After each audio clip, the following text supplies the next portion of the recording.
महाराज जी, लहसुन प्याज क्यों नहीं खाने चाहिए, इसके क्या क्या दुष्प्रभाव होते हैं?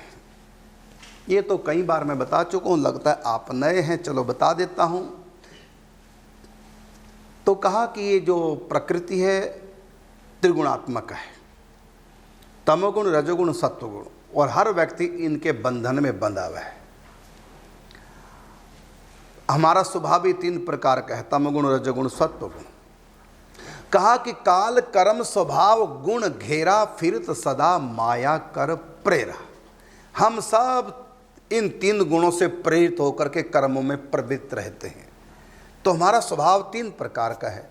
तो हमारे स्वभाव में सत्वगुण हो तो शांति, रजगुण हो तो क्रांति, और तमोगुण हो तो नींद, क्रोध, ईर्षा, द्वेष, ये सब।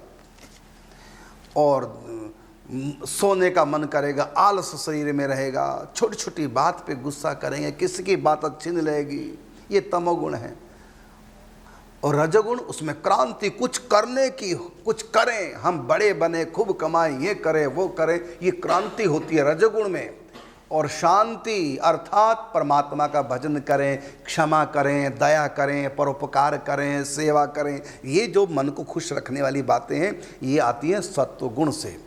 और रजोगुण, तमगुण, सत्वगुण की शुरुआत अधिकतर होती है अन्न से। जैसा खाओगे अन्न वैसा होगा मन। तो 3 प्रकार के भोजन होते हैं, तमोगुणी भोजन, रजोगुणी भोजन और सत्वगुणी भोजन। और तीनों प्रकार के भोजनों की गीता में विशेष चर्चा है, हमारे ग्रंथों में, पुराणों में बहुत जगह चर्चा है। तो हमको सत्वगुण की स्थापना करनी है। तो सत्वगुण कैसे बढ़ता है?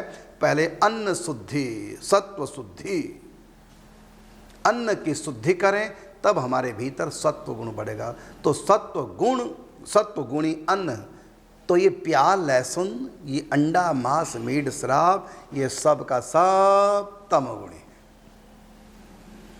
अब आपने क्योंकि पूछा केवल प्याज लहसुन के बारे में, तो मैं इनके अवगुण बताऊं, क्योंकि आपने कहा नहीं खाने चाहिए, इसके क्या क्या दुष्प्रभाव है। अब देखिए प्याज लहसुन का दुष्प्रभाव सुनाता हूं। सबसे पहला दुष्प्रभाव, तमोगुण बढ़ाएगा, जिनसे प्रेरित होकर के व्यक्ति को प्रवृत्तियों में फंस जाता है। दूसरा, तीक्ष्ण स्वभाव हो जाएगा, चिड़चिड़ा स्वभाव, क्रोध आने लगेगा। क्रोध भी बढ़ाता है, वासना को बढ़ाता है, शरीर की नहीं, साथ में मन की भी वासना को बढ़ाता है, मन को चंचल रखता है ये प्याज लहसुन। क्षमा का भाव कम होने लगता है प्याज लहसुन खाने वालों का। सहन शक्ति तो बिल्कुल खत्म होने लगती है प्याज लहसुन खाने वालों की। ये इतने अवगुण बता रहा हूं मैं प्याज लहसुन के। तमोगुण बढ़ जाता है, कुप्रवृत्तियां मन में जागृत होने लग जाते हैं, इतना खतरनाक होता है। इसलिए प्याज लहसुन को खाना नहीं चाहिए।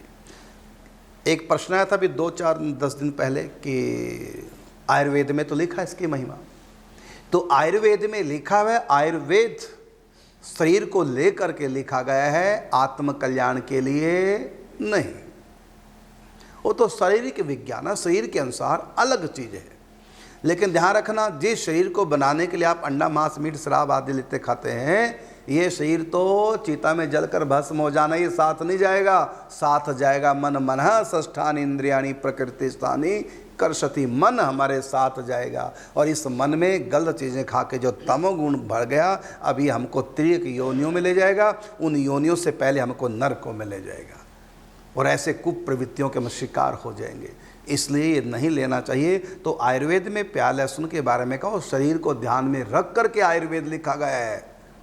लेकिन शरीर तो यहीं रह जाएगा, हमको मन हमारे साथ जाएगा। इसलिए मन को हमको संभालना है। हाँ, आपको आध्यात्म में आगे नहीं बढ़ना है, फिर आप खाइए। ये नास्तिक लोगों के लिए बनाया भगवान ने, परमात्मा तो सबके है ना।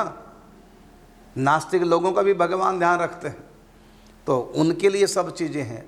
मनुष्य के लिए उसमें जो भगवान का भजन करना चाहते हैं, सत्व गुण धारण करके जो परमात्मा की प्राप्ति चाहते हैं, ध्यान चिंतन में खोना चाहते हैं, अपने स्वभाव को शांत रखना चाहते हैं, उनके लिए इन चीज़ों से बचो। बाकी आम लोग खाएं, रजगुणी तमगुणी लोग, ये उनसे मैचिंग हो रही है। प्याज लहसुन की मैचिंग हो रही है तमगुणी लोगों से। हम लोग तो सत्वगुणी हैं, हम लोग तो इसी जन्म में भगवान को प्राप्त करना चाहते हैं। इसलिए हमको अन्न शुद्धि पर सबसे ज़्यादा ध्यान देना चाहिए। इसलिए कहा जैसा होगा आहार वैसा बनेगा विचार, और जैसा बनेगा विचार वैसे ही बनेगा व्यवहार। हमको व्यवहार शुद्धि से पहले विचार शुद्ध करना है, और विचार शुद्धि से पहले हमको आहार शुद्ध करना है। इसलिए हमको सात्विक आहार करना है, तमोगुणी नहीं।